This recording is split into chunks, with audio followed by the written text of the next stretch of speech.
అది రాంగ్ అని చెప్పారని మేము కోర్టులో వేసాం. మరి కోర్టు ఎందుకు ఉందండి? మేము ఎందుకు వెళ్ళాలి కోర్టుకి? ఇన్ని సంవత్సరాలు మేము డబ్బు ఖర్చు పెట్టుకొని కోర్టుకి ఎందుకు వెళ్ళాము? ఏం బాబు నువ్వు వచ్చి మమ్మల్ని మా కడుపులు కొట్టడానిక నువ్వు వచ్చావు? ఆ మహాబాడు కేసీఆర్ గారు ఉన్నారు. 28 రోజులు 30 రోజులు నిరాహార చేసి తెలంగాణ తెచ్చాడు. నువ్వే తెచ్చావయ్యా. మా లాటోళ్ళు కడుపు కొట్టి ఇళ్ళను కొట్టడానికి వచ్చావు. ఏదైనా మంచి పని చేసి 28 రోజులు 38 రోజుల బాబా కేసీఆర్ నిరాహార చేసి తెప్పించాడు తెలంగాణ. ఈయన ఊరికనే వచ్చి ఎక్కిపోయి గద్దె ఎక్కిపోయి పూలు కొట్టడానికి మా లాటోళ్ళవి.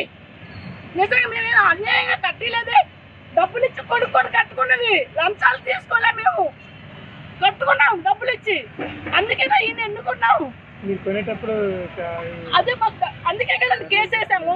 ఒకళ్ళు రాంగ్ అయితే కూర్చేయండి, రాంగ్ ఉంటే సర్వే